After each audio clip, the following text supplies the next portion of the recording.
Bienvenidos todos a este evento en el cual se me hace un homenaje a las actividades que he tenido por más de 50 años en la península de Yucatán, en temas diversos como son la conservación, la investigación científica, la conservación de los recursos agroforestales, y en esta ocasión tendré la oportunidad de comentarles muy brevemente algunos ejemplos de los proyectos en los cuales he participado en este tiempo.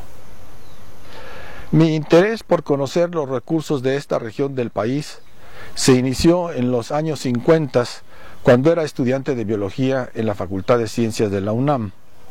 Fue ahí donde recibí una invitación de la Federación de Estudiantes de la UNAM para representarla en una reunión convocada por la Federación de Estudiantes del Sureste, que consistía en participar como ponente en una serie de pláticas en la Universidad de Yucatán. El tema sugerido para mi ponencia fue el potencial agrícola de los suelos de la península de Yucatán.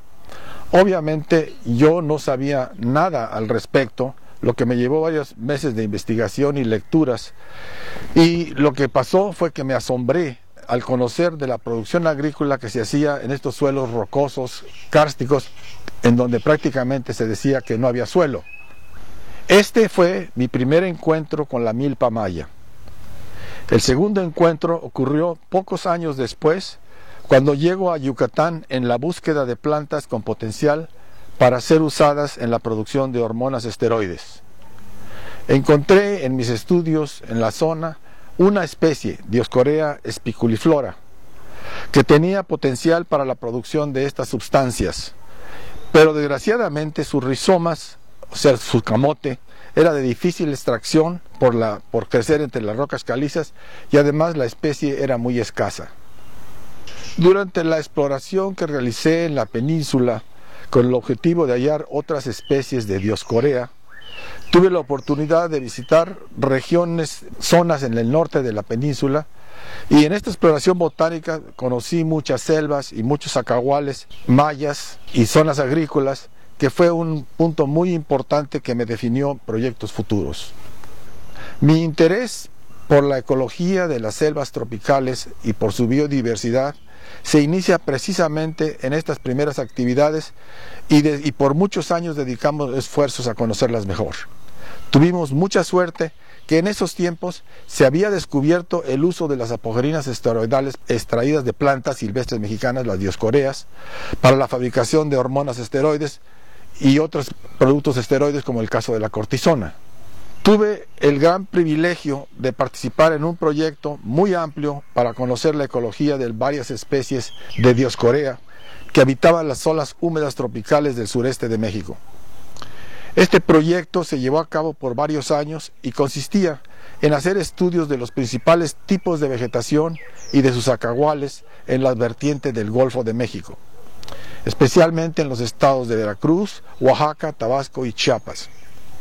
Desafortunadamente, los estados de la península de Yucatán no se incluyeron, ya que los muestreos realizados no reportaron la existencia de las especies que interesaban a los industriales.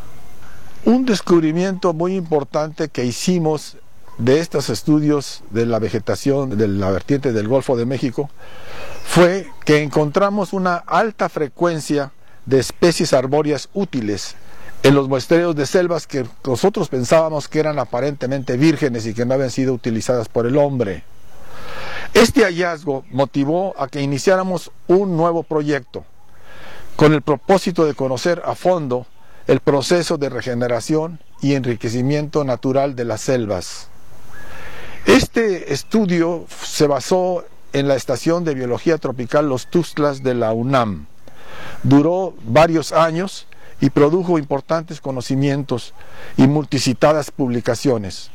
Desafortunadamente, todos los estudios que hicimos de ecología de toda esa región en la Estación de Los Tuxtlas no nos ayudaron a poder explicar la existencia de tantas especies útiles en las famosas selvas vírgenes.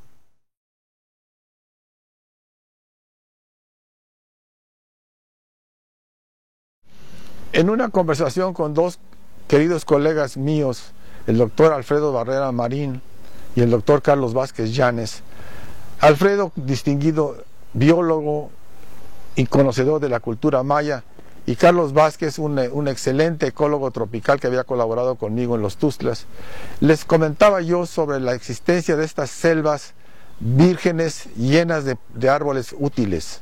Y discutí con ellos varias hipótesis que nos podrían explicar el origen y la existencia de estas selvas ricas en especies.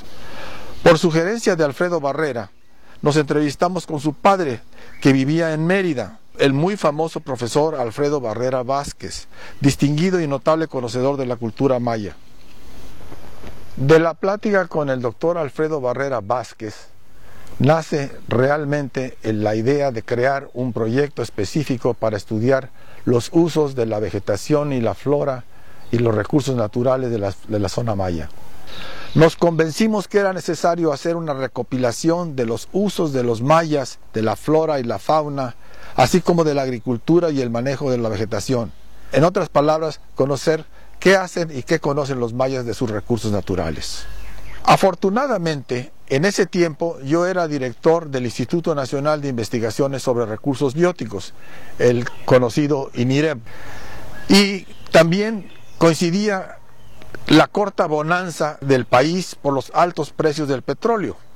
Esto nos permitía iniciar varios proyectos regionales, y esto fue realmente el inicio del Centro de Investigaciones sobre Recursos Bióticos de la península de Yucatán, cuyo objetivo central era llevar a cabo un estudio amplio de la etnobotánica maya bajo el liderazgo de Alfredo Barrera. Con la creación del nuevo Centro de Investigaciones sobre Recursos Bióticos de la península de Yucatán, el proyecto denominado Etnoflora Yucatanense se inició. Lamentablemente, sufrimos la prematura muerte de Alfredo Barrera, que nos afectó a toda la familia del INIREB y todos sus amigos. Sin embargo, el proyecto estaba en marcha, y gracias a la llegada de nuestro querido amigo y colega, el doctor Salvador Flores Guido, continuó muy activo el proyecto por varios años hasta el cierre de INIREB. Afortunadamente, la Universidad Autónoma de Yucatán vio la importancia del proyecto de la etnoflora y decidió darle seguimiento en una nueva institución. Esto ha generado nuevas ideas y temas de enorme importancia, como ha sido el estudio de los huertos familiares y la milpa maya. Desde distintos puntos de vista, el estudio de los huertos mayas ha tenido gran trascendencia, como uno de los proyectos agroforestales más importantes y exitosos de toda la región. La información obtenida de los múltiples estudios de huertos nos han permitido probar la hipótesis de que las selvas huertos de los antiguos mayas se originaron precisamente de huertos forestales en el pasado. La composición forestal de las selvas huerto encontradas por nosotros en la zona maya es muy parecida a la de los huertos actuales y también muy parecida a las selvas vírgenes del sureste. Asimismo, con el objetivo de apoyar este tipo de estudios y explorar nuevos enfoques para promover y mejorar la conservación de la naturaleza en la zona maya, obtuvimos un financiamiento de la Universidad de California en Riverside y de la Fundación MacArthur. Gracias a estos apoyos, pudimos sustentar diversos proyectos de investigación, de conservación y además promover organizaciones no gubernamentales dedicadas a estos fines. Con el apoyo de la Fundación MacArthur y de la Universidad de California en Riverside, el proyecto se consolidó con el apoyo también de la Universidad Autónoma de Yucatán con el nombre de Sostenibilidad Maya. De este programa también se crea el proyecto Protrópico de la Universidad Autónoma de Yucatán, gracias al liderazgo de Juan Jiménez Osornio, brillante investigador y generador de este programa, que es uno de los más innovadores para el desarrollo sostenible del trópico rural de la zona maya.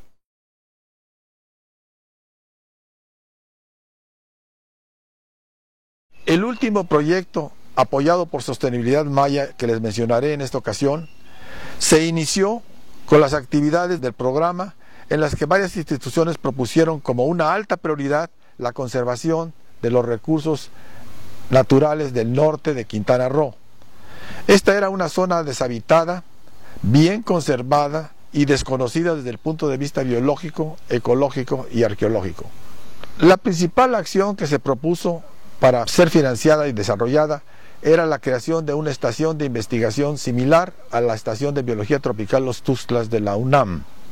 La idea era crear una estación que facilitara la investigación y crear los conocimientos suficientes para poder apoyar la conservación de esta región desconocida del norte de la península de Yucatán. La idea era muy buena, pero el problema que tuvimos fue el financiamiento. Había que comprar el sitio para crear la estación. Nos acercamos a varias instituciones académicas y filantrópicas sin éxito. Como suele suceder, a veces una oportunidad se presenta sin buscarla. Y así sucedió. Estando yo de visita en Mérida, leyendo el periódico local, me encontré con un anuncio que se vendía un predio que tenía selvas, humedales, cenotes, changos y cocodrilos. La fuimos a visitar con el doctor Flores Guido y nos pareció que su costo, a pesar que era muy alto para nosotros, era no imposible de conseguir.